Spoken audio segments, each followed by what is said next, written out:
ZTO Radio. You are listening to ZTO Radio. Your coochie's still fresh as the snow on a mountain peak, ain't it? Just a Dutch man up there with a horn talking about fresh snow. Pull your pants down and an angel fly out. Don't nothing but a fire-breathing dragon come out my shit.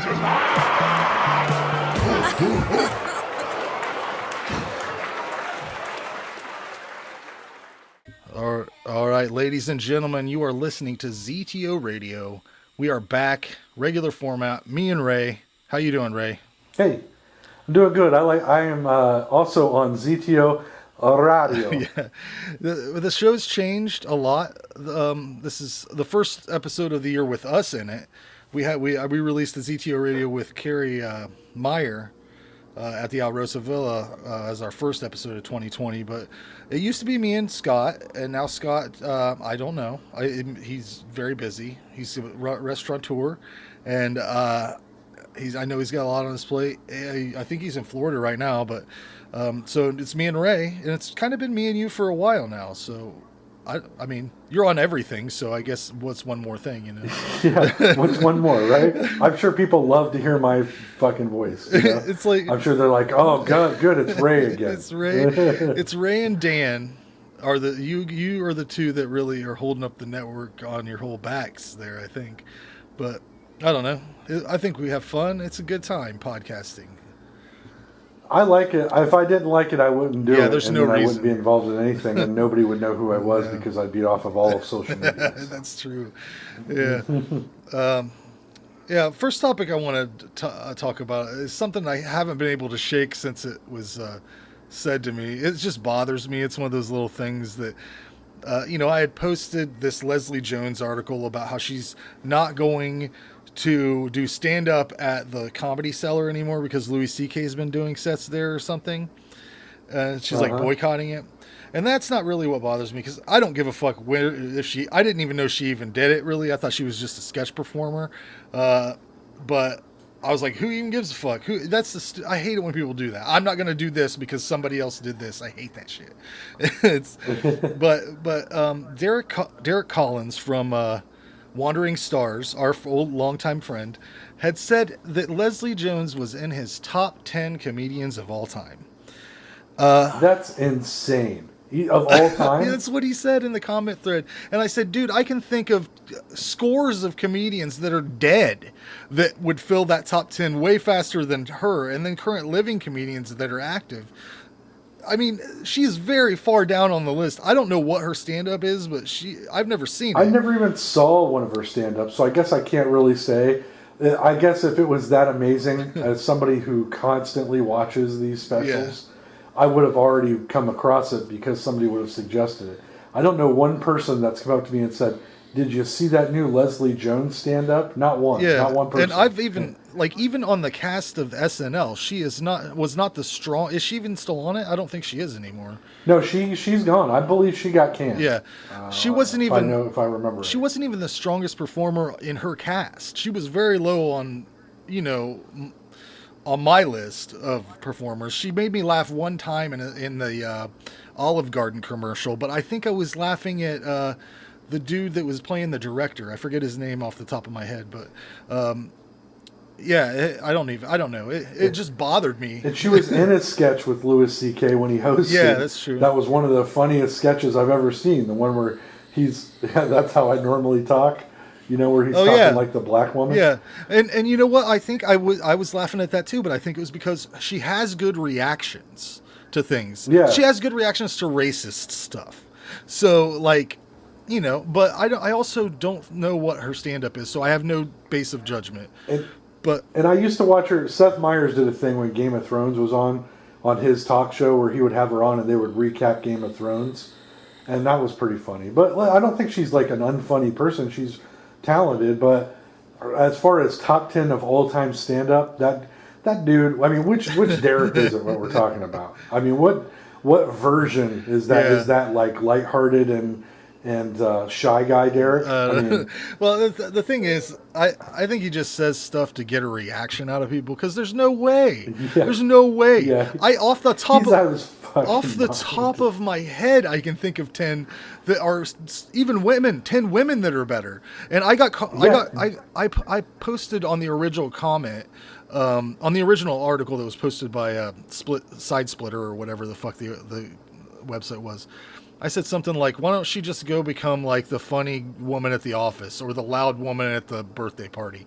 She doesn't need to do stand-up at all, right? And some guy said that it was a, oh God, what was the term he used?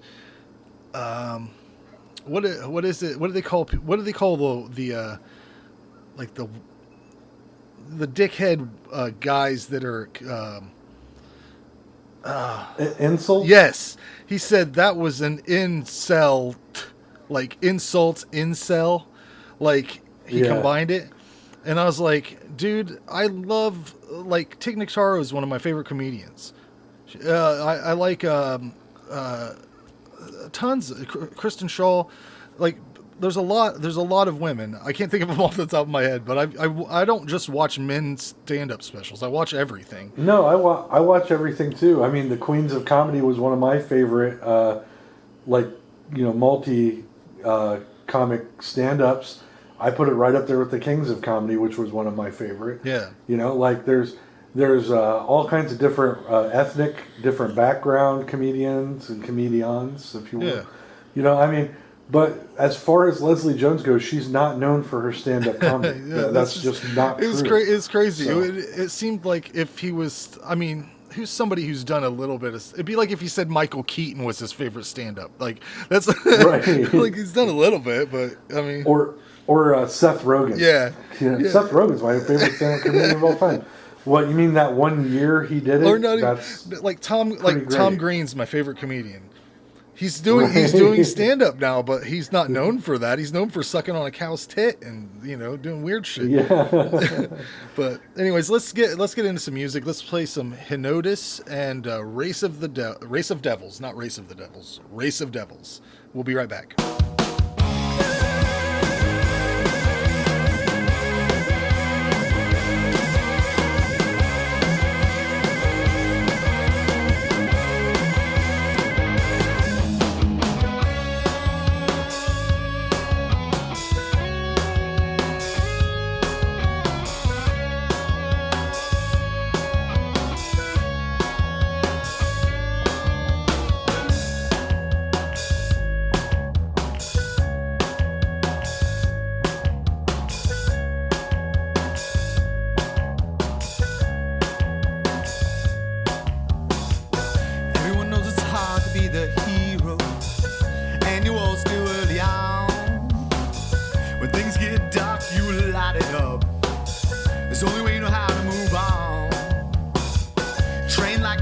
Vigilant predator sees every opportunity to strike.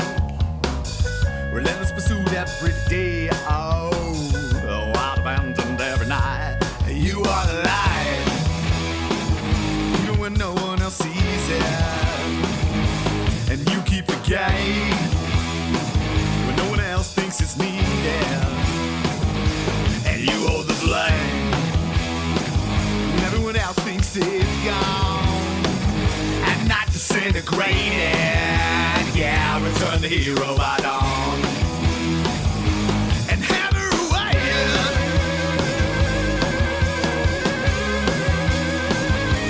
and hammer away,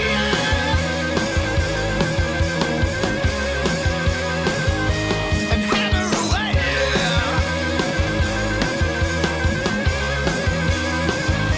and hammer away.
we are back. ZTO Radio. It's happening to us right now.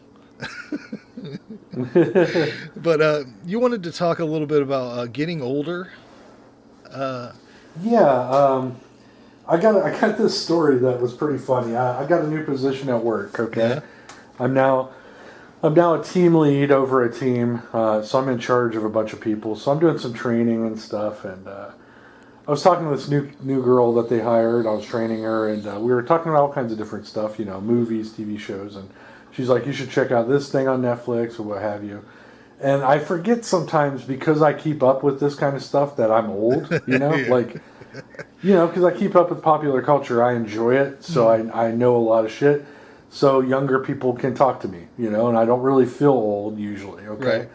But anyways, I was talking about some of my favorite older movies, and I was giving her like a list. I'm like, "Oh, you should check this out if you haven't seen it."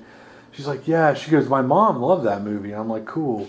And she's like, "Yeah, I think it's probably just because I forget what movie it was too." She said, "I think it was like Big Trouble in Little China." Right. But she's like, "Yeah, it must be your guys' age group." And I was in my head, I'm thinking, I'm not as old as your mom. I'm only 38. And she goes, "My mom's 38 years old." Yeah. And I went, "Oh, well, how old are you?" And she's like, 20. I just turned 20 last week. And I was like, "Oh." Yeah, we're at the age where if we're at the But so your mom is 38. we're at the age Jesus. we're at the age where if you had a baby in high school or at the end of high school, they're an adult functioning human that can probably drink alcohol. So Yeah. yeah, we're definitely. It's just crazy because I just don't think like that. I'm like, "Oh, yeah, that's cool." And I'm like, in my head, I'm thinking her mom's probably like 40, Yeah. right? Or 45, right? Which to me is still old, Yeah. right? I'm like, but I'm so close to that threshold now. I'm like, shit, I got to reevaluate my whole thing, like my whole life. Yeah, I think that when you hit 50, by the time you hit 50, it's just like, what the fuck? I'm 50. Holy shit. I am Right. I am dying. Like tonight, Frank, I'll give you an example. I came home, I didn't make dinner. I ate a hamburger from McDonald's, which I hate McDonald's, but I was like, Yeah. It was the only one that wasn't fast, or that wasn't, had a line, it was going to be quick. I scarf it down, I turn on my PS4, I'm right at the end level on this Jedi game that I got for Christmas, Yeah. with my Christmas money. And I beat it, and I'm like, yeah, and then I know I'm sitting here doing a podcast with you. I'm 38 years old. Yeah. You know what I mean? Like, I am so close to 40 that it's ridiculous. Yeah. And I'm living like I'm 22 years old still. Hey man, I'm doing the same thing. I mean, holy shit. I was watching and taking notes on a terrible movie earlier. I guess I don't know if it's terrible. Evidently people like it, but I was struggling with it, and I was taking notes, and I'm like, some people are like at home. I don't know what normal people do, because I'm not that, and I don't know. Listen. I imagine it's like, what I think of normal people, because this is why I can't connect myself to this because I'm not this. But I imagine it's like, like the old Leave It to Beaver, where the dad comes home, he's got his coat over his arm, and he opens the door and he goes, "Hello, kids," and they all run, and they're doing homework, and they hug each other, and then they go, "What's for dinner, wife?" And she goes, "I'm having spaghetti and meatballs and this delightful bread I made from scratch in olive oil. I've worked on it for 4 hours." And he goes, "Oh, I love you. I'm going to give you the meat later." And then they sit down, and they nowadays they probably fucking turn their TV on, but they would turn the radio on back then. But then they sit down and they hold hands, they pray over their food, and then they eat. They say, "How was your day, Susie?" And they care. Like and then it goes to the nighttime, and they brush their teeth and go to bed, and then he gives the old pipe to the wife and goes to sleep. Yeah. That's probably what normal people do. I don't know. Oh, well, I'm not like that. I'm a weirdo. I'm in my bedroom right now, recording this podcast with you. But my kids are weirdos too, because they're in the other room making their own YouTube video, laughing their asses off, editing the video. So, it's a bunch of weirdos here doing weird shit for no reason, just for fun. But yeah, I don't know. You were talking about how your musical taste has changed. Oh yeah, my music shifted with this age group. I've noticed too, because I've been listening to like a lot of radio stations on the way to work, and now I'm quicker to work, so I don't have a whole long time of in between stuff. So I've just been listening to the radio to kill time, and I've been listening to these like oldies stations, and now oldies are 80s music, right? Yeah. But like, I flipped it over when I was in Lima not too long ago. My dad was sick. I was visiting him in the hospital, and I flipped it over to one of the rock stations over there, and there was a Korn song that popped up from I want to say from Probably the Issues. Oh, album. really? I would say I was gonna say Follow the Leader because they play the shit. Yeah, out of Follow them. the Leader maybe, but it started off and he's like boom, boom, and I immediately went, oh Christ, and I flipped the channel. But I used to love that shit, Oh, yeah. and it's like my whole brain is rewired now. When I listen to some of my old CDs, like I go way back and I'm like digging through and I'm like, why did I like this? You know, Yeah, like, that happens a lot. What about this was good for me? Like I went and saw Korn live. It was like my second concert I ever went to, and they were one of my favorite bands. I had a bunch of their T-shirts, and now I can't even fucking stand to hear one of their bass lines. Yeah, you know? I think that especially bands like Korn, where I don't know, people love them still. Like I see people all the time saying Korn's playing. Do you want to go watch them? I'm like, no, I hope that never happens to me. You know, like I hope I'm never in a scenario where Korn's just, oh, there's Korn playing. Oh shit, I got to get out of here. But I think that stuff when we were like teenagers, it was like, he's doing a fun, cool thing with his voice. I don't care what anybody thinks. This is my music or something. Like there was some sort of rebellion there for that. Yeah, I think you're right. It all has to do with I was rebelling against, because my dad listened to the Steve Miller Band, and this is as far from the Steve Miller Band as you could get. And I was like, this is my music, old man. Yeah. This is what we like. It's got bagpipes in it, son. You know, Yeah. like. And I still do like some heavy stuff, and even some of the stuff I listened to back then, I still listen to. I love Fear Factory still. I think they're great. Oh yeah, I'm not saying I don't. I dig through like I've old 9 Inch Nails. Yeah. Marilyn Manson, I still listen to. I know a lot of people hate him nowadays, but I still think he's pretty good. I think The Pale Emperor is one of the best albums to come out in the last 10 years. And nobody I know owns it but me. So, Yeah. I mean, maybe there's some of you out there that have bought it, but I haven't heard you bragging about it on the Facebook, you know? So, Yeah. Today when I got home, I listened to several songs.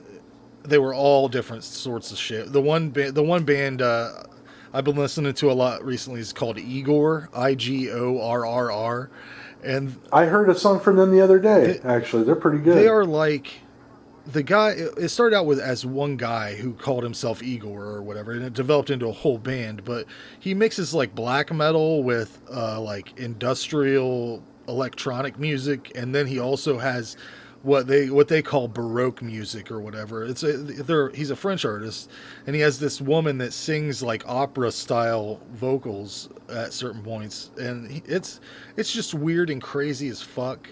And anymore, I'm always looking for something weird and different to listen to, but you know. Yeah, man, I've been finding myself listening to stuff too that I wouldn't normally listen to, like Vampire Weekend was a good example. You know, like 10 years ago, I would have laughed at you. You know, you're going to buy that. I'm like, shut up. Or, you know, Fall Out Boy. I used to always bust Jared Collins' balls because he used to listen to Fall Out Boy all the time. Yeah. But I find that music to be more pleasing to my earlobes nowadays. I don't know. When you find everybody has that one or two pop albums or artists that they're like, I guess I'm not really ashamed of anything, you know.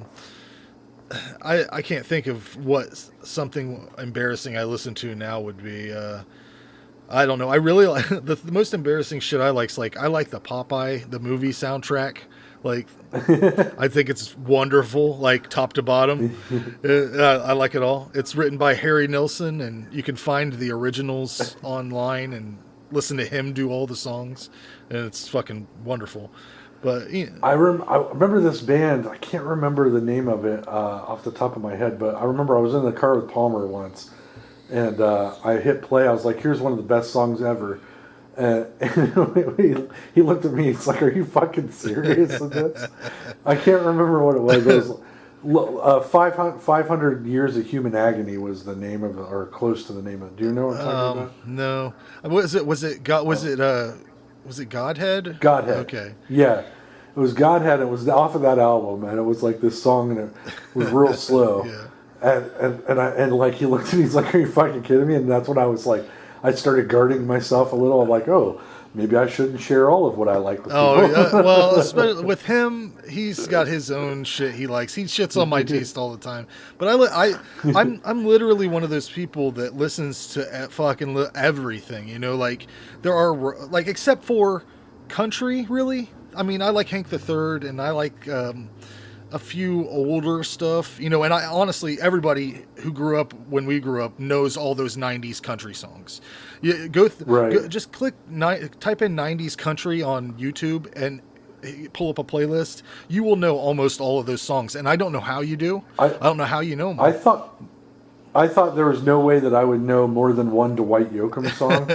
And I was talking to my mom, and she started running down a list with me once, and I knew every one of them. Yeah. So, yeah, I know exactly what you're saying. I'm like, I don't even listen to country. How am I aware of this? I sat down with Martha one night, and I was like, how many country songs do you think you know the lyrics to from the 90s? And she's like, oh, probably one or two. And I'm like, it was like literally 20 songs before we hit one that we didn't know. And I'm like, that's crazy. Somehow they infused that shit into us. And I think that's why we live in Trump's America now.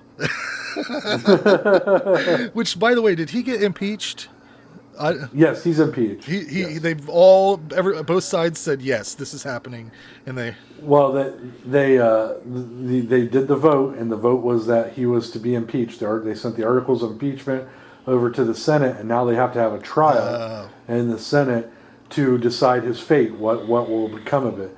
With the people that are in charge there now, which are primarily Republicans, there won't be any recourse probably. And we'll have to see how it all plays out. Right. But a lot of Republicans are kind of pissed at him lately for doing fucked up shit that like that whole Iran thing really pissed off some Republicans. So he might end up getting some sort of censure or something. I don't know, but we'll see what happens. But yeah, he will always be known as the one of the presidents that were impeached because that's what happened. So. Yeah, I don't know, man. That's fucking wild shit. Let's take a break. Listen to some music. I got some Wandering Stars coming up here, and actually, let's hear some stand up from Old Fish, Derik Dunson. Got that in the lineup too. So we'll be right back.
Every atom that alive inside your hand. This is the point of contact.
close entry into the country.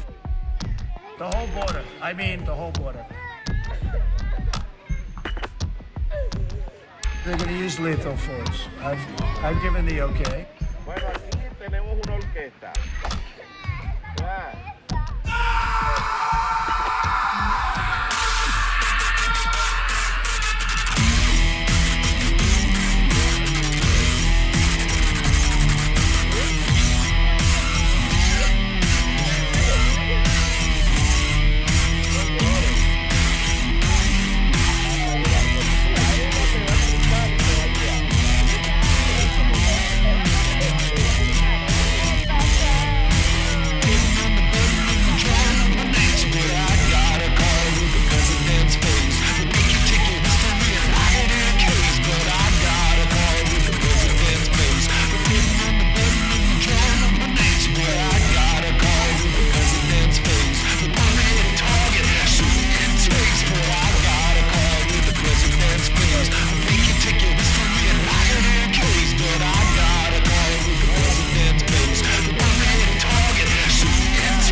Please welcome Derik Dunson.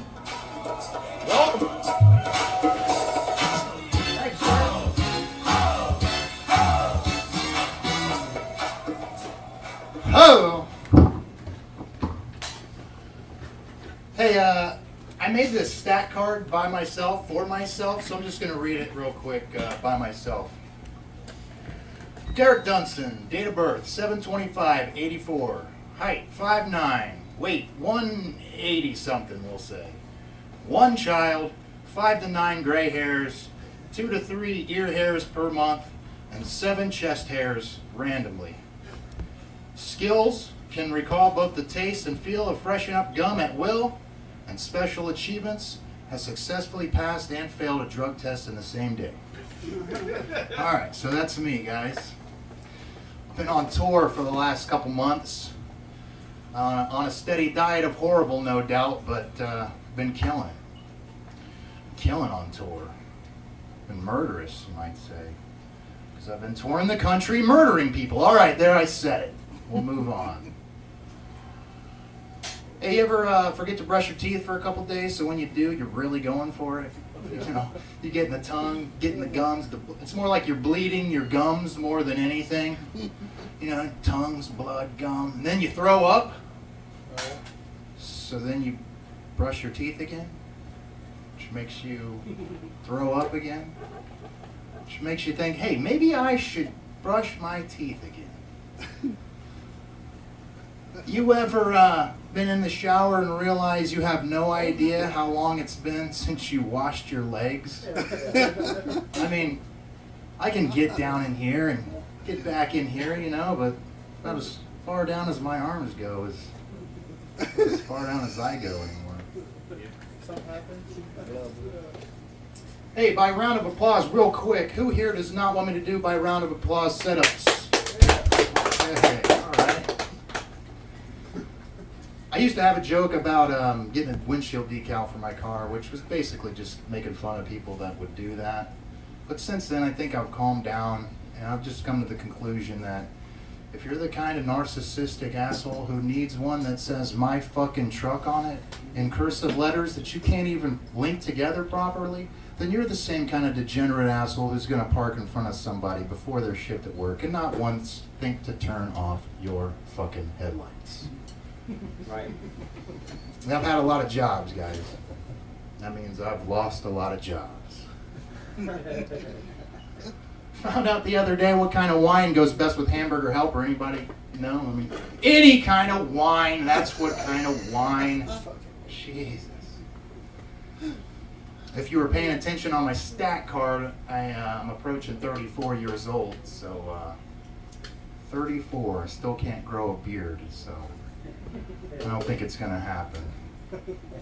I still get carded for alcohol, which is fine. I get it. But cigarettes? Come on. Do I not even look like I've graduated high school? You think I'm keeping the acne on purpose? This 34-year-old stress acne. Just give me a pack of smokes, people. Come on. But yeah, 34. Can't grow a beard. And I've kind of, realized to not get too upset about it because a lot of it is genetics. And it just bums me out because I've got 2 dads and I didn't get a beard from either one of them. 2 dads, both fairly masculine guys. One of them can definitely grow a good beard, but it's not the one, I guess. Still carded for cigarettes though, so I think I'm just gonna stop smoking the cigarettes. A lot of it is because of the wind though. Get a lot of ash in my eye. You get ash in your eye, then you gotta put the cigarette out in your eye. It's a fucking drag, man. It's weird the things you realize when you're getting older. The things you notice. Like, did you know it's possible to sit on your own balls? I learned that around 30, so if you're under 30 and you know, then good on you. But if you don't know, whatever your age, just be careful. That's been my time, guys. Thanks for listening. Go out and vote. Don't kill yourself.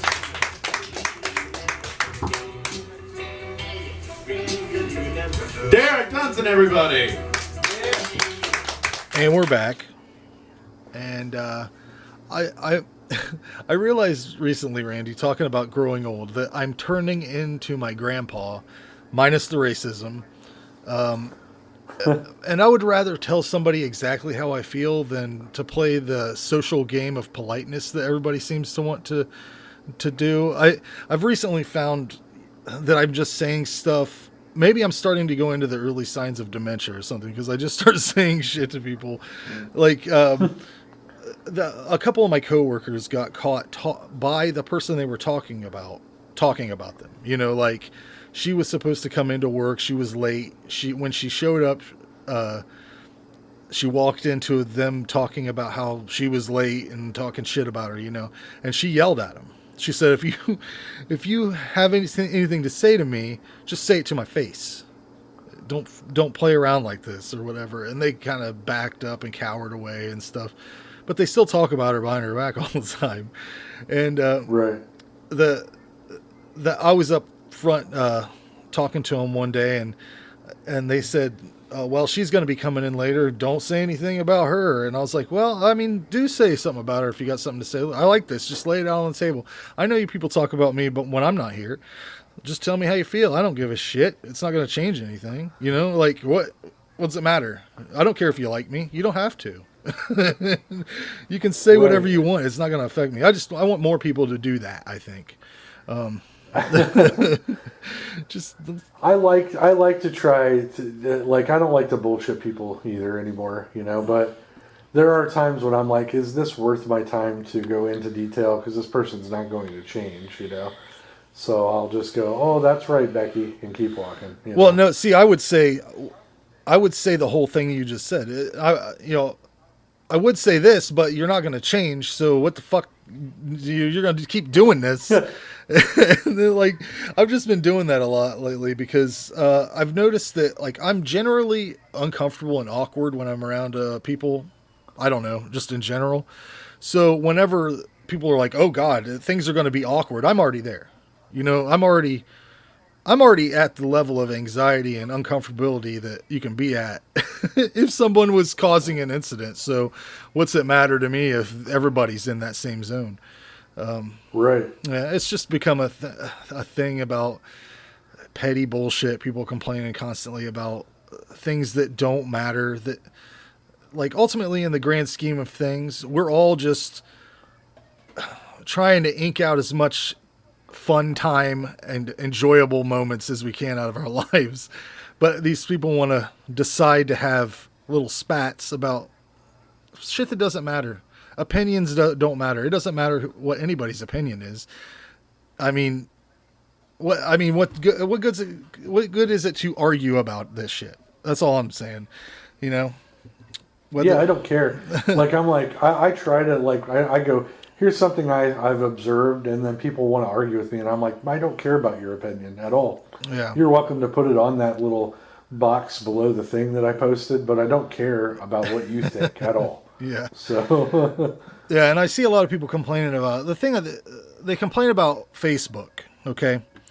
On Facebook, they're complaining about Facebook on Facebook and about how there's so much bullshit they see.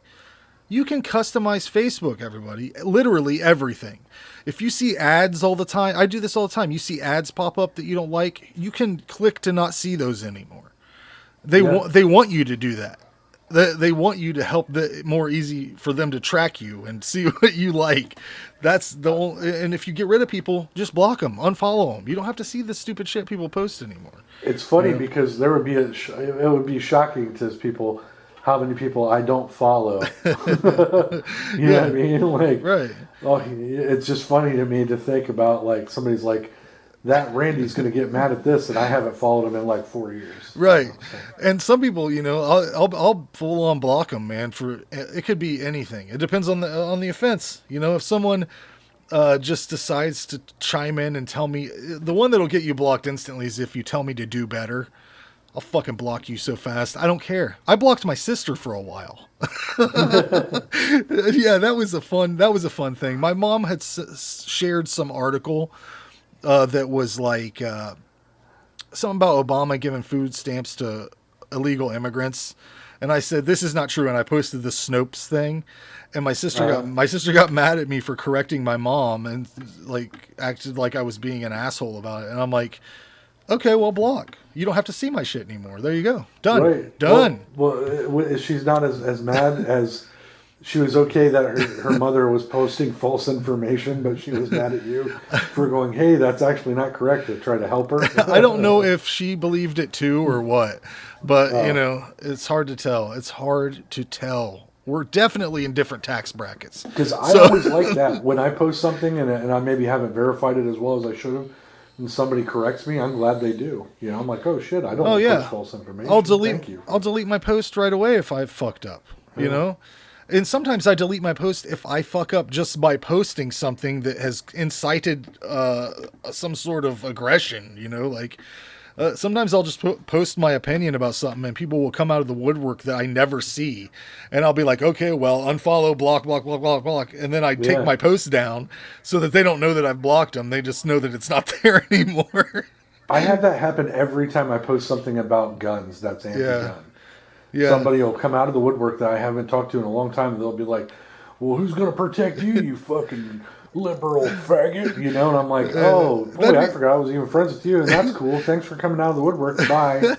It'd be really interesting if I showed you my block list and like, I was like, how many of these people are from your comment section? Because there's a lot of times where you'll post something and I'll see disjointed responses to things that I can't see, and I'm like, oh, there's like at least 3 people on here that I've blocked from McGuffey area, like Randy's McGuffey connections. Oh yeah. Yeah. I just laugh nowadays. I'm like, okay. Yeah.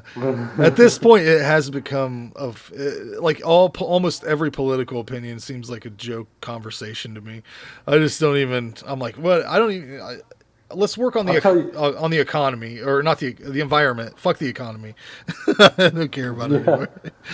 I'll tell you right now, all of these people with guns. If the world does end and you want to defend me, I'll clean your shoes. I'll wash your pants for you.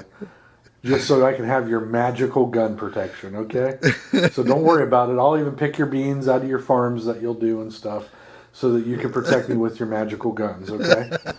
But because I read a book once, I know how to actually put powder in a bullet casing, so maybe you might need me too down the road. We'll see what happens. Yeah, don't count Randy out just yet, all right? Yeah. But Let's cut away to some more content here. I got Josh Odious with We Do Recover. We're going to play that. And then we're going to play a little clip from SchlockFest, Cats episode. That was a fun episode, Randy. It was very fun. Fun for you guys, terrible for me. Yeah, I hope to never see that movie, but we'll be right back. Welcome to the automated phone system for the Substance Abuse Monitoring Program. Please enter your 9-digit identification number followed by the pound sign.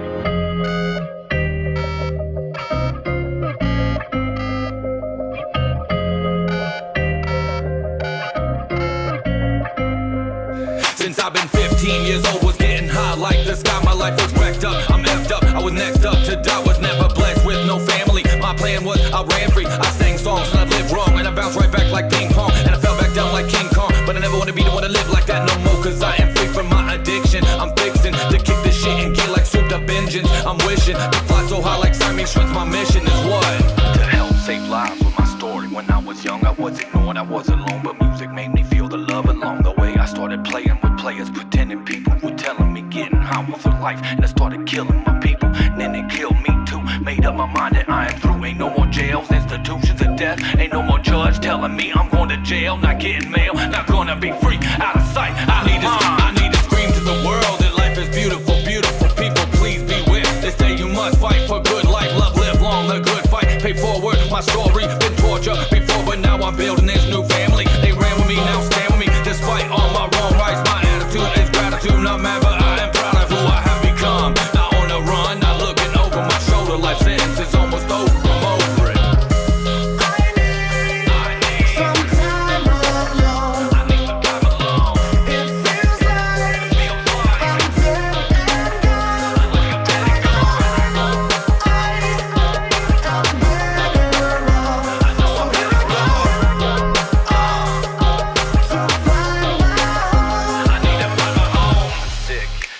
Sick, yeah, but I am sober, I'm grateful, still hateful, my plate's full, ashamed, but I'm still faithful, that good will come to those who push that love, I will not push that drug, this is my symphony, my serenade, my history, I'm not afraid to stand with my fist up, I ran fast and kicked up, I came close to fame, now my name's known to flame, so the power devour, devotion, devastation after hour. You have been selected to test today. Please report to the case manager or supervising officer's location during your scheduled test window. Thank you for your call. Goodbye. I need to scream to the world that life is beautiful, beautiful. People, please beware. This day you must fight for good life. Love, live long, the good fight. Pay forward my story. Been tortured before, but now I'm building this new family. They ran with me, now stand with me. Despite all my wrong rights, my attitude is gratitude. Not mad, but I am proud of who I have become. Not on the run, not looking over my shoulder. Life sentence is almost over. I'm over it.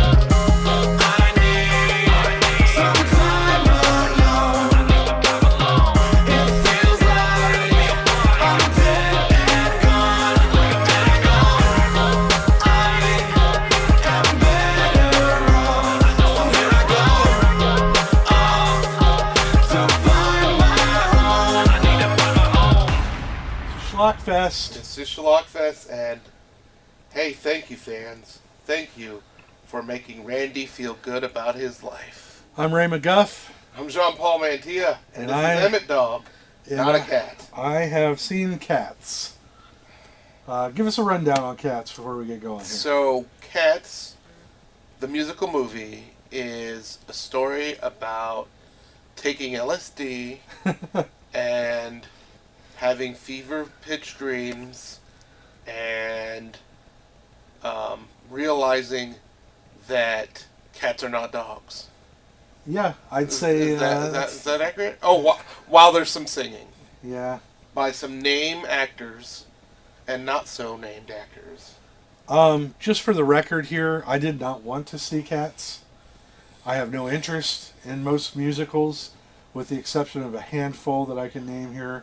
That I won't, but you can ask me in the comments section, and I'll answer your questions as to which ones. Because he answers all the questions. Very few musicals I care to see anyways. I did not want to see this, but you, the viewers, brought to you by you, the viewers. So. Yeah. So, Andrew Lloyd Webber made this musical years ago, And it ran on Broadway for a long time. I'll be honest, I'm not going to look on all this research and stuff on it. If you're that into cats, what are you doing listening to our podcast? Right. But, This is SchlockFest. This is SchlockFest. But if you're that interested in Andrew Lloyd Webber, look up, use the internet on your fucking phone that you have to do your own research. We're not going to do it all for you, okay? So it is directed by Tom Hooper, who directed the Academy Award winning The King's Speech, which is good. I love that movie. He also did Les Mis, which never saw, but I heard people like it. It was alright.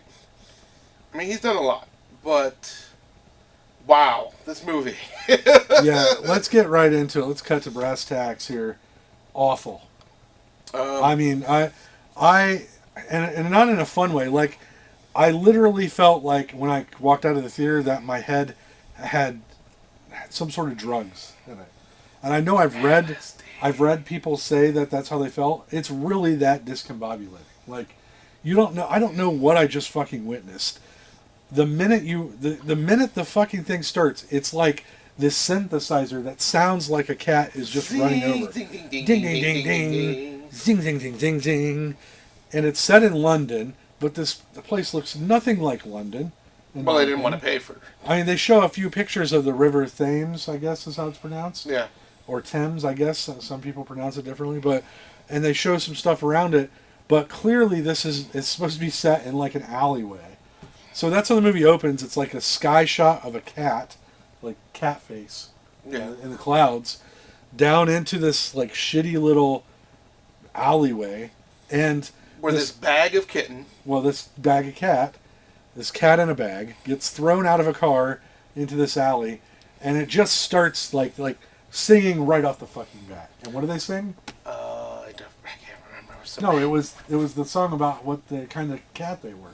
Oh, that's right. What was it? Jellicle, cats, Jellicle.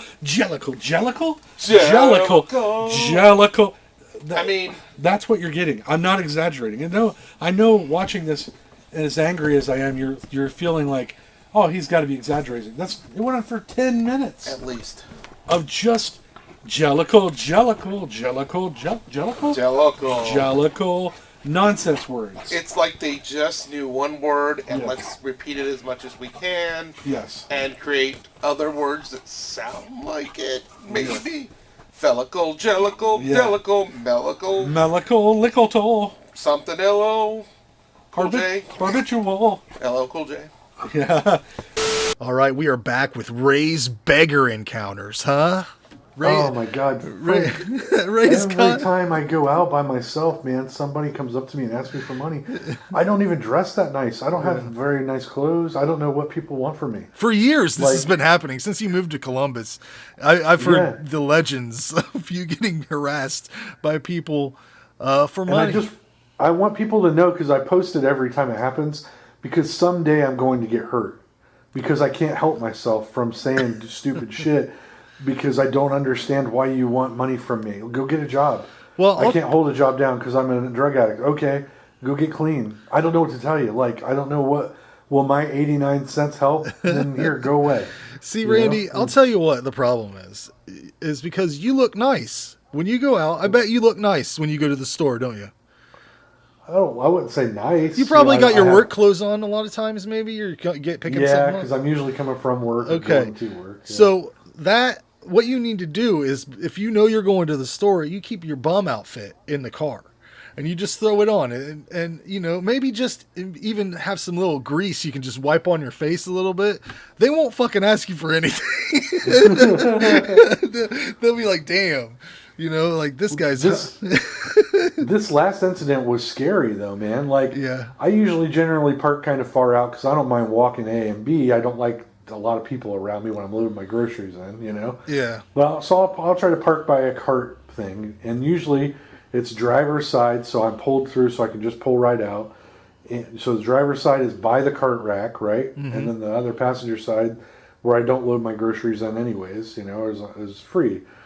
Well, I get out to my car, and there's a car right next to me on the opposite side, so I'm looking at it through my window as I'm putting groceries in, and there's this older guy, like in his 50s, in the back seat, and these two women up front.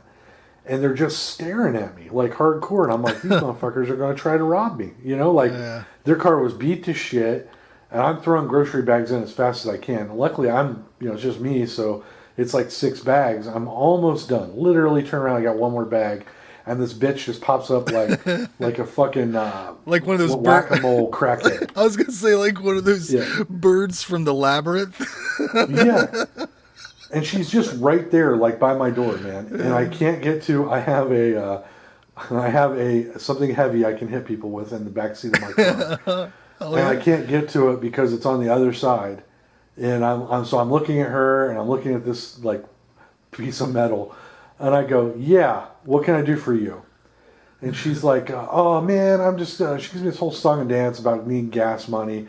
We just need to get to Marysville, man. Her hair is all fucking natty, like matted together. like I don't know how to, it looks like she had slept in slobber that had more slobber in it. You know, and then put slobber. I was like matted to one side of her head. She had like the froth mouth, you know, oh, God. that they got. And I go, look, boy, I tell you what, I normally don't do this, but I got $5 in my wallet with your name on it. All right. I reached in, I handed it to her. I go, here you go. And she just like started to scurry off.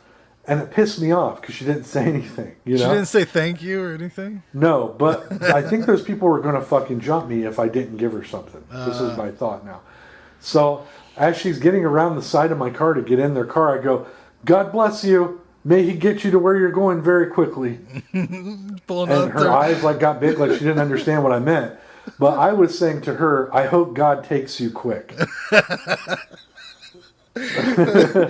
Oh shit! I've never had that happen, man. But I live here in Kenton, so I've had 2 encounters with people, like random weird people. One guy was trying to sell me shoes. I don't know why. He said, what size shoes do you wear? And I just so happened to wear the same size shoes that he had. And he said, these came from Finley, and I don't have a way to return them. They don't fit me. You can have them if you want them. And I was like, I said, nah, I'm good. I don't traditionally buy shoes from the street. And and then another guy had said to me, he was coming out of the back of this restaurant, and he had this like to-go box, and he said, hey man, you want this? And I'm like, what is that? And he said, it's lasagna. And I'm like, nah, I don't do that. I don't take lasagna from strangers. Sorry. No offense. Like, why would he say that to you? Like, here, do you want some food that I just had? No. Hey man, you want this? No. I don't want your leftovers. Don't implicate me in your lasagna crime, sir. If you've stolen that lasagna, it's all yours. I don't know. My favorite one, Frank, though, was I was coming out of the same Kroger, or the same Walmart, rather. That's on the street that I was coming out of, all right? And literally at nighttime now, so it's like 11 o'clock, and I'm pushing my cart full of groceries. And I didn't get 10 steps out to the parking lot, and this van slows down. And this lady goes, hey, man, I just need like $3 to go through McDonald's and get my kid a sandwich. I forgot my wallet at home. Can you give me $3 to get a sandwich? I go, you're in luck, man, because I bought a whole bunch of extra pre-made sandwiches at the deli. What kind does your kid like? I got roast beef, chicken. I look up and she's gone. She just took off. I was going to give her a pre-made sandwich. That's like, what is that? Is that a scary movie or something where that guy comes up and he's like, hey, you got $1 or something like that? And this woman gives him like a whole sandwich, and he throws it at her and says, I don't want your sandwich, bitch. That's how I felt. I literally was standing there. I'm like, aw. And then I was like, that's all right, I'll eat it. So I went home. Yeah. You tried to be nice. They didn't even want your nice sandwich. I'll tell you what. I guess you didn't want a sandwich. Maybe sandwich was code for crack cocaine. Man, what a hustle that has to be. If you I imagine a lot of people are doing little hustles like that to try to get just enough money to get whatever amount of drugs they need to get. They're probably tooting around town literally on no gas. They probably do need some gas, you know? Yeah. Fucking crazy life. Crazy life. Anyways, let's move on to some more music. We got Motel Beds and Cursive Z.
We're back on the show. I was thinking about this the other day. Do you own any of those like Ohio State University college championship T-shirts? Do you own it? I do not. I've never bought one, and I'll tell you why. Because, I mean, there's being a fan, and then there's just being a braggart. You know what I mean? So I've never been a fan of those kind of shirts, like hats or any of that stuff. So, like one time for a birthday gift, somebody got me one, and I was like, oh, I wore it, once in a while, but a hat. But like as far as like, I'll buy an Ohio State shirt once in a while. It's just got the emblem on it or what have you. But I'm not like, oh God, this was the best championship year ever. Let me give you a hard-on rundown of everything that happened. Yeah, like some of them will even have like all the game stats on the back. But I was thinking about like, it seems to make more sense to buy like OSU merchandise that says, like Buckeyes or something like that, like a fan type of item. When you're wearing a shirt that says like, Rose Bowl champions or whatever the thing may be, you're celebrating someone else's victory that isn't really even yours at all. Like that's taking it to a new level. That's like making your own trophy. For it. or wearing a hot dog eating contest winner shirt that for your buddy. It's got like Travis won the hot dog eating contest. last year at 4th of July. And we made commemorative shirts and passed them out to all of his friends and family so that they could remember that he had this feat. Yeah, it's silly. Yeah, they could put all the hot dogs on the back that he ate.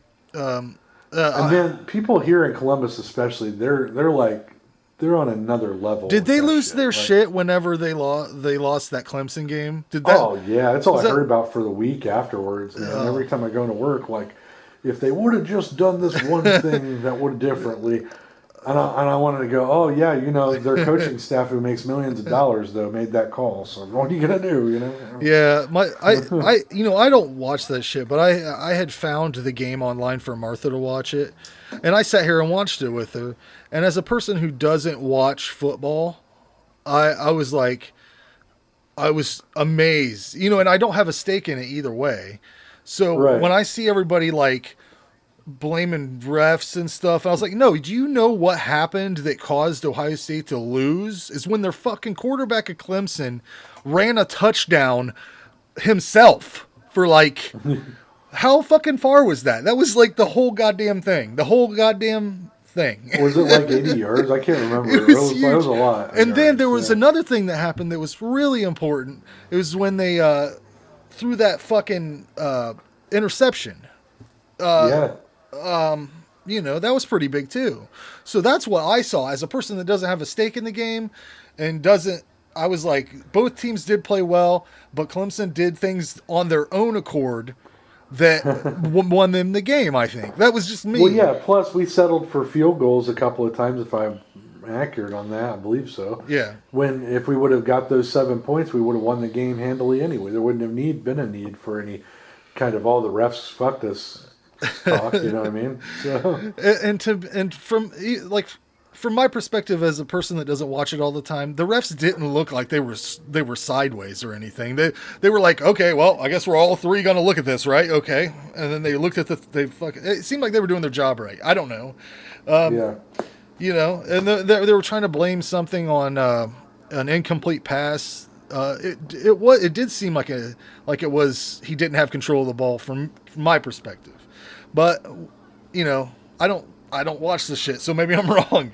But I heard that one of the announcers had said, for it to be a complete pass, you have to be able to catch the ball and then do it. His term was do a football move with it, which that's right. which means that he has to be able to catch it and then actively run with the ball or do something after just catching it. And he totally was bobbling that thing around. So I don't know, I don't know, but yeah, I'm with you. I wanted to mention these college shirts because my kids have a couple of them that somebody gave them from other Ohio State wins or something. And I'm like, those are weird shirts. It just doesn't make sense to celebrate someone else's accomplishment like that. I don't know. It'd be like if you wore a Tom, like who's somebody that won an Academy Award? Like, right. They're just, whoever. I can't even think of anybody because I don't watch those. Well, like Quentin Tarantino wins Best Director, right? Yeah. Let's say. Put that on and then shirt. It's got all of his Best Directors on the back of it. And then you wear it, but he doesn't wear it, because he was the winner and he doesn't really need to wear it. No, he's got just a fan of his winning, And some of them will be just like a picture of the trophy, so that'd be even weirder if it was just a picture of like the Oscar and then like a name of whoever won it. I don't know. Yeah.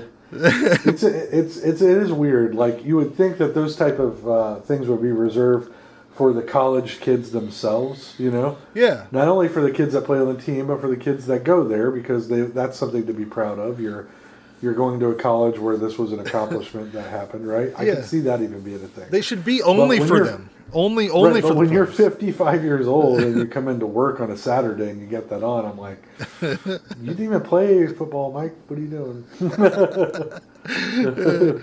Yeah, but anyways, that was just something on my mind. Let's get into some more music. I got Happy Tooth and Doug, and then we'll listen to a clip from Area 42. A little alien talk. We'll be right back.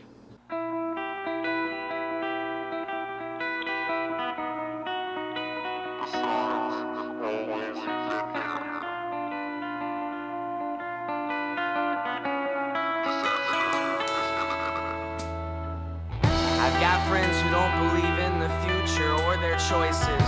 I know people that claim clairvoyance from rare poison, shared voices. I've seen visions from another time. There's a universe where everybody wants to die and nothing's fine. When I was a kid, I didn't understand anxiety. I thought everyone felt the same, and so I fought it quietly. Before I go to the store, I think of 9-car pile-ups, and when I open up the door, it's kinda hard to find the guts. I'm just catastrophizing, which is practice lying. I tell myself I'm actively dying when I'm actually smiling. Another Saturday, a masquerade of plastic frames. I only came to visit cause tomorrow you might pass away. I wouldn't wanna see a party I'm not part of. Your head craves the hard stuff regardless of what the heart wants. And we're all made of stardust. Eventually those stars collapse. In my head we play the set, but nobody starts to clap. Everything could go wrong again. The songs will blend till we're no longer friends. And it's not pretend, I'm promising that nothing's even happened yet. But until I laugh at it and catch my breath, I'll still practice death for lack of an active threat. It's all in your head, there's always a threat. It's all in your head, there's always a threat. It's all in your head, there's always a threat. It's all in your head, there's always a threat. It's all in your head, there's always a threat. It's all in your head, it's all in your head, it's all in your head. It's already over again, over and over again. The worst thing that ever happened, just like last time. And I'm still dead from that one, it's insurmountable. Even without all the downward pull from all the doubt, but it's powerful. Still in a drought when it showers too. But anyway, how are you? I'm just a coward who is stuck in the past the way I imagined it. Shame it ain't happened yet, but that doesn't mean that I can't forget or stand for it. But I can't project the way that I do when it's bad and I make it disastrous. Yeah, that's the step, no asterisk. Retract your bets and it's back to bed. Like wait, what's stopping me besides the self-fulfilling prophecies? It's how I live my life so sloppily. It's gotta be the wrong in me, and everyone can tell. I saw it coming, but I did nothing. I saw it coming, but I did nothing. I said, it's all in your head, there's always a threat. It's all in your head, there's always a threat. It's all in your head, there's always a threat. It's all in your head, there's always a threat. It's all in your head, there's always a threat. It's all in your head, there's always a threat. There's always a threat. There's always a threat. There's always a threat. It's all in your head, there's always a threat. It's all in your head, there's always a threat. It's all in your head, there's always a threat. It's all in your head, there's always a threat. It's all in your head, there's always a threat. There's always a threat. There's always a threat. Betty and Barney meet with a hypnotherapist named Benjamin Simon. And after a brief discussion, he decides that he doesn't really believe they saw a UFO, but he feels that they're disturbed and they're blocking something from their memory. He agrees to have them undergo hypnosis. Under hypnosis, they both give a very similar account of their situation that they had. Once they came to a stop at the roadblock, they were escorted to a metallic ship. They struggled, but they could not run or get away. The humanoids held them hostage, basically. They were separated into 2 different rooms. They underwent some kind of medical procedures. They both said they heard that the beings were speaking in a language they did not understand, but then they heard English inside of their minds, even though their mouths did not move. They did not apparently know the word for telepathy at this time, which is probably true. You know, now that we were just talking about that too, that could have been a computer speaker. Yeah. You know, because maybe they didn't see their lips moving, but heard English. But heard it and they didn't know. Yeah, and Betty and Barney might not have known about that kind of thing back then. I don't know. That's true. I mean, very few people even had televisions at this time, and they did. They were giant. The tiny speakers would be. That's interesting. And now that we were just talking about that, it didn't occur to me before. Right. They continued by saying that other such things were collected from them, such as toenails, skin scrapings. They said that these beings examined their spines, their joints, muscles. Betty said they explained that they just wanted to understand the difference between human beings and their species. Once the test was performed, it caused Betty great pain. And they said that the wave of the leader's hand, the pain vanished. So basically she was in great pain and he stopped it with the wave of his hand. That's crazy. They escorted them back to their car, and the Hills then continued on their ride home, oblivious to what they just had happened to them. Recordings of their hypnosis are available to listen to on YouTube, as well as other sites, and it's very eerie. I've listened to a few of the clips, and it makes my skin crawl. Yeah, they're creepy. I can see it tilted toward me. Tilted? What does it look like now when you say tilted? Did you see wings? It looks like a big pancake with windows and rows of windows and lights of not light, just one huge light. And rows of windows like a commercial plane? Rows of windows. They're not like a commercial plane because they curve around to the size of this pancake. And I say, my God, no. I have to shake my head. I got to, it can't be true. This isn't there.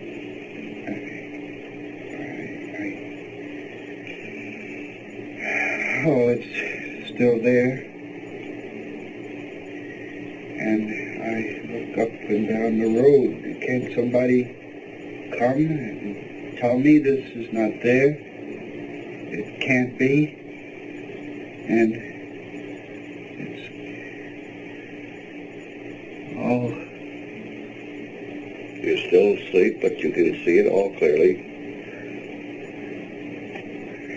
It's there. You sure it's there? Yeah. You weren't having a dream? It's there. You'd had no sleep that evening? I touch my right arm. It's not my right, it's my left arm. And then I touch my right arm, and it is my left arm. I'm confused. You're clear now. You're relaxed. It's still there. If I let my binoculars fall and dangle from my neck, and then start over again, maybe it won't be there. But it is.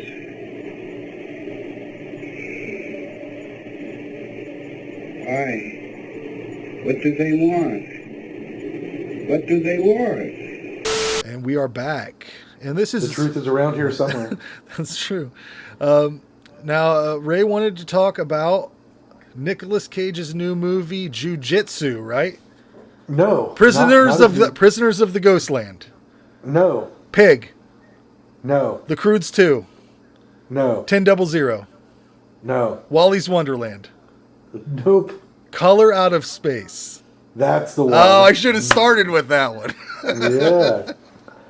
Let me tell you, man, Nicolas Cage is fast becoming one of my favorites again. Yeah. This dude picks the craziest movies to be involved with. And this one, Frank, you guys got to put it on the Last Roundup Horror Show. Put it on your list to check out. It's a horror movie? It's a horror movie. It's based on an H.P. Lovecraft story, okay? And it's about this family that lives in the middle of nowhere in this woods, okay? Tommy Chong's in this thing too, just so you know. It's pretty great. So anyway, so this they're all having like a normal family night, and a fucking crazy meteorite crashes in their backyard, and it starts to become like, it devolves into this crazy Lovecraftian horror thriller with like elements of The Thing and The Blob. Oh, really? And by the end of the movie, dude, my mind was blown. I almost wanted to immediately rewatch it. That's how good it is. Did you watch this in the theater? No, I got a digital copy of it. But it came out on Blu-ray this week. I think it comes out tomorrow on Blu-ray. Yeah, I liked all the artwork I saw for it. The Nick Cage movie I'm wondering about is The Unbearable Weight of Massive Talent. Have you seen anything about that? No, huh? It's a meta movie that references Leaving Las Vegas and Face Off. It's like basically Nicolas Cage playing Nicolas Cage. Okay. I haven't read enough to talk about it extensively, but it sounds crazy. Like Nicolas Cage is like informed by the CIA that there's a drug cartel kingpin who has kidnapped the daughter of a Mexican presidential nominee. Nicolas Cage himself is recruited by the U.S. government to get intelligence. The situation spirals even more dramatically when the billionaire brings over Cage's daughter and his ex-wife for a reconciliation, and when their lives are on the line, Cage takes on the role of a lifetime. I cannot wait for this. That sounds amazing. I really cannot wait. It's gonna be intense. Yeah, I'm down. But this Color Out of Space, man, this guy is supposed to be doing a trilogy of H.P. Lovecraft short stories into movies. Yeah.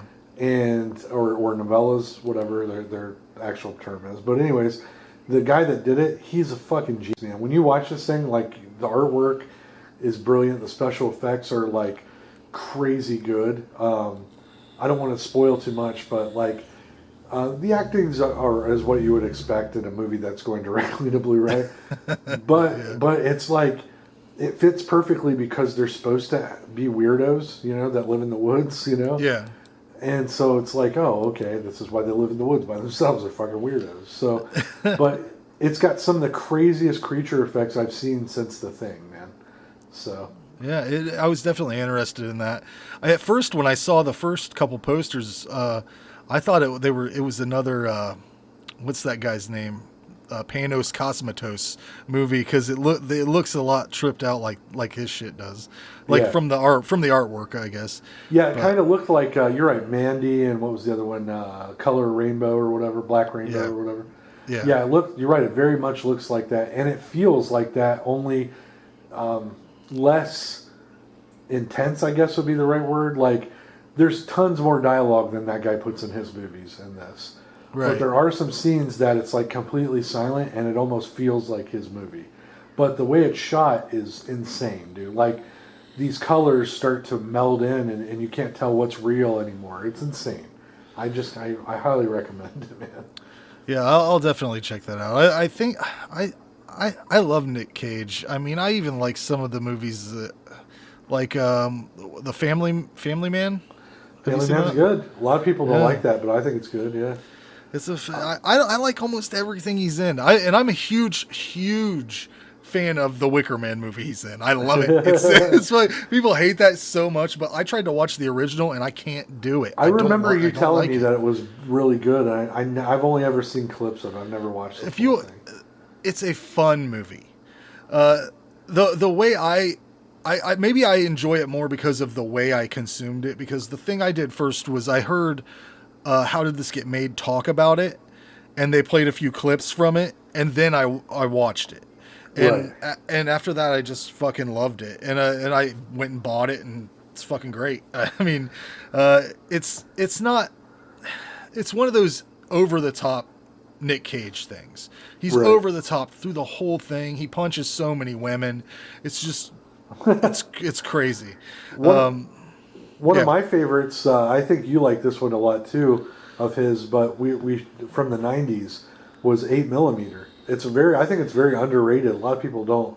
It went under the radar, but for me, it's one of the best thrillers next to Seven that came out of that. I'm sure I like it, but it's been since that time that I watched that one. You know, like, oh man, I know I've seen like all of his shit. I mean, one of my favorites is Wild at Heart, and that's from fucking God knows when, 90? I don't know. 92, I think. David Lynch, and he's crazy as fuck. But I think that movie, over all his other roles, that movie's kind of him, I think. And then Raising Arizona is always how I imagine he really is. Yeah. Don't forget the Huggies. Yeah, but his life seems crazy. He's always hanging out with fucking Vince Neil and like doing wild party shit and getting drunk and singing karaoke. And I mean, I think his life. I would love to see like him. Has he written a book about his life? I bet it's goddamn crazy. I would like to meet him in real life. Like, I go to conventions once in a while. I wish there was one that you would go to and you get to actually talk to him for a minute, you know? Because I'd be interested and be like, dude, can you just tell me a crazy story, something that happened to you? Just like I'll even trade stories. I'll tell you something crazy that happened to me, but like, how do you get involved in buying a Tyrannosaurus skull? Tell me that. Yeah. Wow.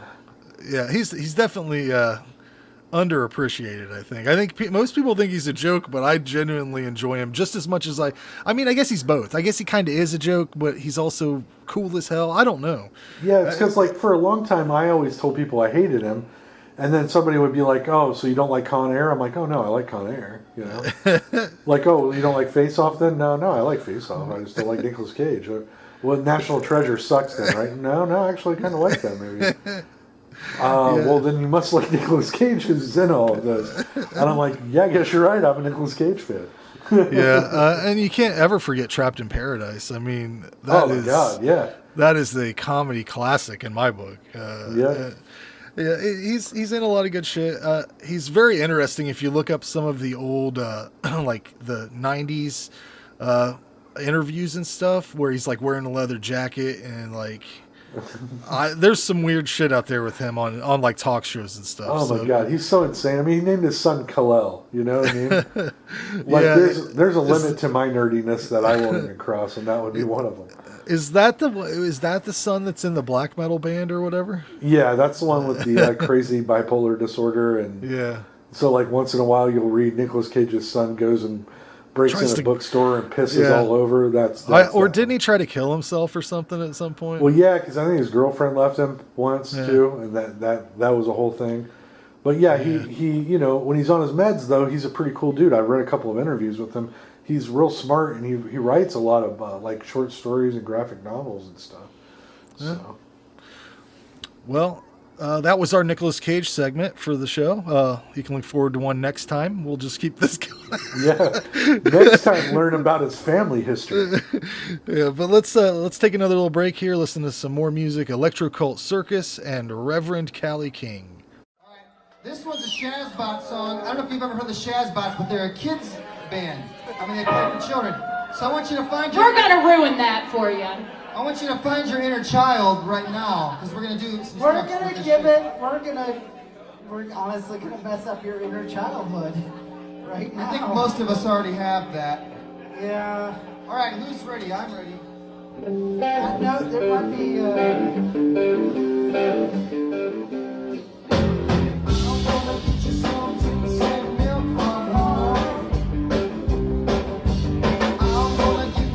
Chocolate syrup, Gonna go to the ice cream, mix it all together, Gonna ask your mommy, gonna put it in the blender, And I'm gonna scream. You're gonna scream for milkshake. Milkshake.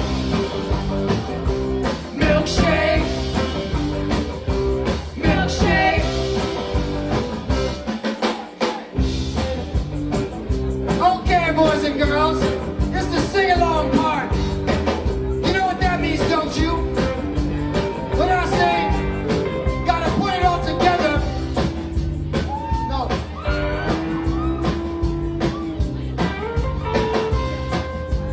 Correct that.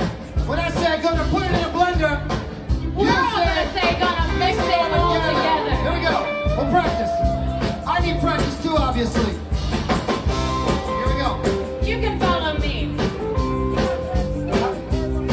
We're gonna put it in the blender. Gonna mix it all together. Here we go. Gonna put it in the blender. Gonna mix it all together. Here we go. We're gonna put it in the blender. Gonna mix it all together. Here we go, kids. Gonna put it in the blender. Gonna mix it all together. Let's Double time. Gonna put it in the blender. Gonna mix it all together. Gonna put it in the blender. Gonna mix it all together. Gonna put it in the blender. Mix it all together. Gonna put it in the blender. Mix it all together.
She's getting ready. She's going out tonight. Putting on her makeup. She's gonna get it right. Betty has dreams of big movie lights. Betty met Johnny in the dream light. Something on the people tragedy. All the girls on the field for more of them. Something on the people tragedy. Everyone wanted each other up. He is a boy who quit high school. Started in a band, thought that he was cool.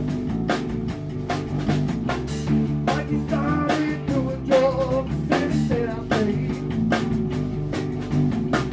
Now he's on a train car to another state.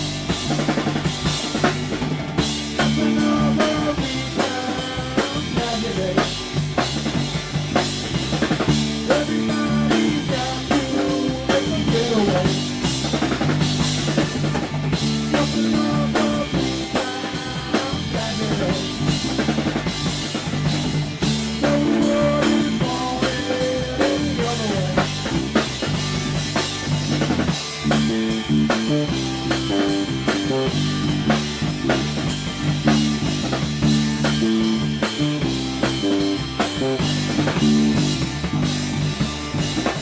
Everybody's got to make their own way. If they want to get about up the town someday. Get away from here, that's where you better stay. Come back round here, and it's gonna stay.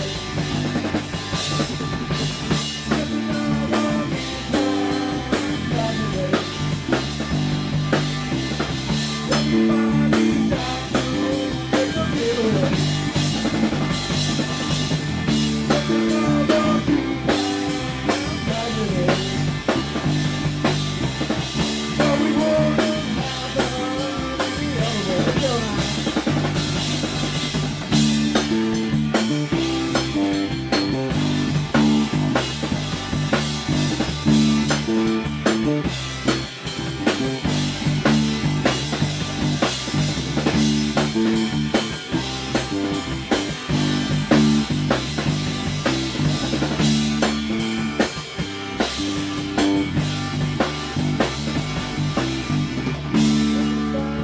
got to make their own way. If they want to get up out this town someday. People around here say there ain't no other way. Those motherfuckers are here to stay.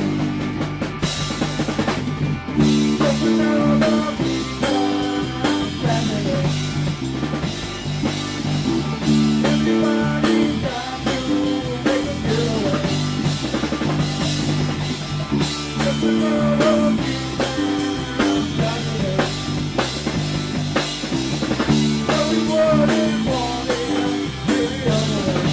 Get out here now!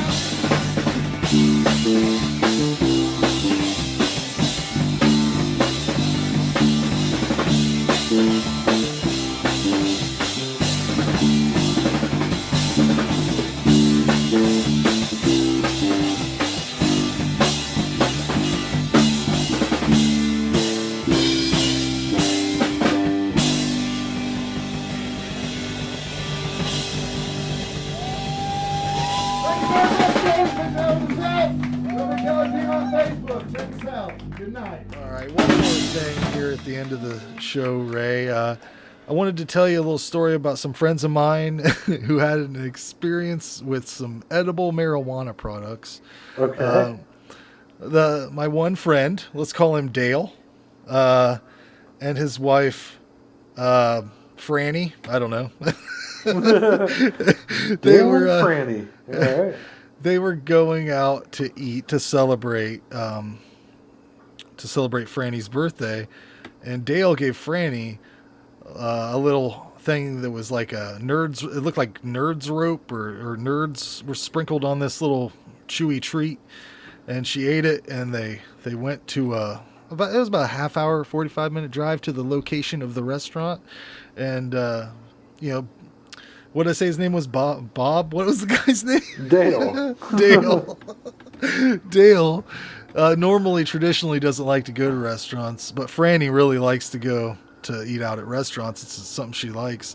By the time they get to the restaurant, Franny will not get out of the car. So Dale says, well, we'll just wait here for a few minutes, let you calm your nerves, and then we'll go in, because Dale has to pee really bad. And so wait there, and it's raining, so that makes the peeing thing. Did I say pee? I didn't mean pee. I didn't mean. So Dale.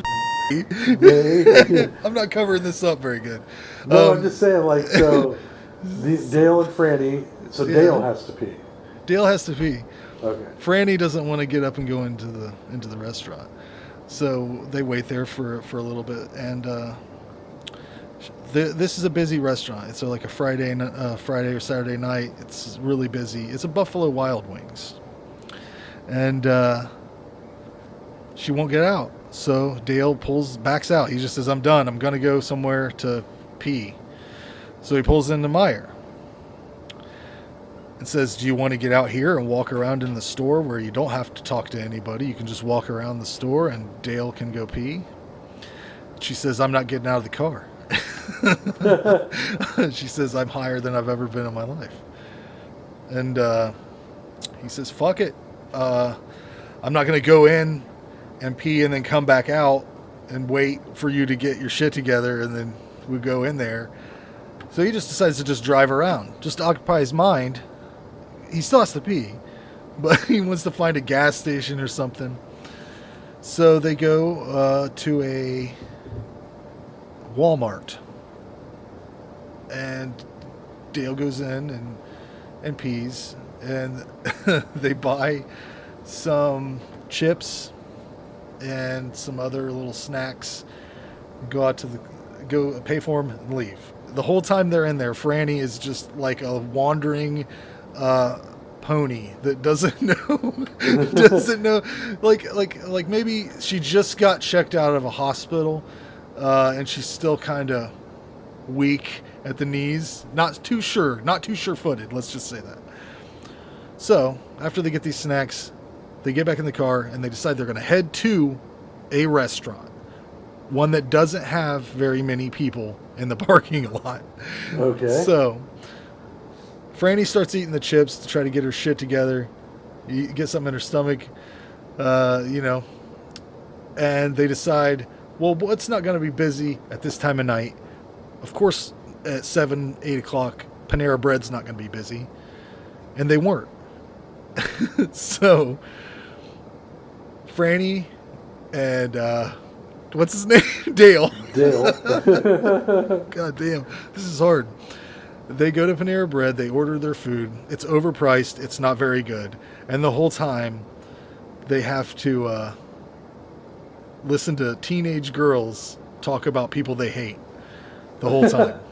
Because that's who hangs out at Panera Bread at like 8 o'clock at night, is teenage girls. But then Franny and Dale. God damn it. They decide to head home, and everything's fine. Everything resolves itself. Franny feels better.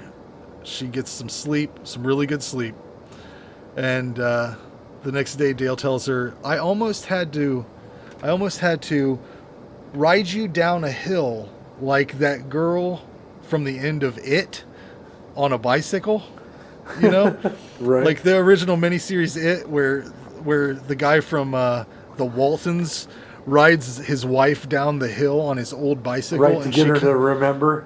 She comes out of a coma. That's where Dale was with Franny the previous night. Hi-ho silver. And we don't know if Franny will ever try edibles again. But well, it sounds like Franny ought to learn to maybe try half an edible first. Wait half an hour and see how that plays out before you do the entire thing. I think the moral of the story is try half. Just do half. I think that is so. If you've learned anything from this tale of Franny and Dale, it's just eat half. Now remember, kids, when you're eating edibles, the easiest thing to do is to do it in small portions, because you can only get higher. You can't not get higher. You see what I'm saying? Yeah, so it's true. You can't reverse the high once you're going. There are things you can do to stifle such high. But so you go in portions, small portions. Try a little bit, wait a little bit, try a little bit, wait a little bit. If you become too high, children, remember, always have a regular Pepsi handy. And you can chug half of it. Sugar rush will not take you down, but it will mellow you out. Is that true? This is from your doctor, Uncle Ray. Yes, that's correct. Yeah, that's all true. Your blood sugar level will spike when you drink something that's super sugary, and it'll counteract the high. Oh wow! But it won't bring you down. It won't make you not high, but your brain will kind of filter it out a little bit. You'll be a little less scared and high. So. Yeah, a funny thing about the tale of Franny and Dale is that Dale had the previous night consumed the same amount and knew that it might be a sketchy proposition, but he chose to just see it on through and see what happened. And yeah. You live and you learn. That's a lesson from Franny and Dale. So look for more of those stories, just like our Nicolas Cage segment. We're going to bring this back. One more thing, kids. Also, when you're doing magic mushrooms, again, smaller volumes to start with, and do it with people you trust. Part 2 of that, try to do it on a nice day and get outside, because mushrooms are magic. I will tell you this much. It is definitely a better idea to take a hallucinogenic substance during the day as opposed to the night, because the night can turn tricks on you. It can turn you sideways. It's true. But if you're out and about and it's bright, you got some sunglasses on, maybe you got a stick, you're walking through a field. I don't know what you kids are up to, but you're going to be like, in your head, you'll be like, man, I'm on an adventure like the Hobbits. And it's less scary. Yeah. Well, that's all we have for today, I guess, unless you had anything else, Ray. Nope. Do drugs responsibly and in moderation.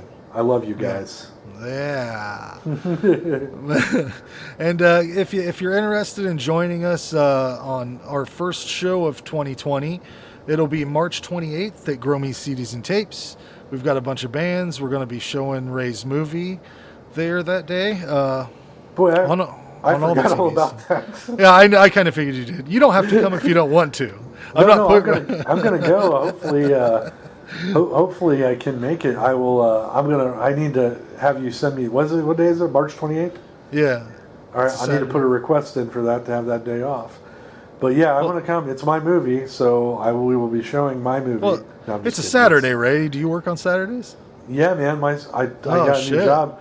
Now I have to work 2 Saturdays a month and 2 late nights a week. Yuck. Yeah. Oh, no wonder you don't like it. Hey, I love it. In case anyone I work with is listening, I love it. Everybody's great. I like that more. You think they're listening this far in? This is the very end. I don't know, man. I got some pretty dedicated fans. So damn. Probably not. But no, I don't. Just so you know, yeah, I don't like it. But anyways. You are listening to ZTO Radio.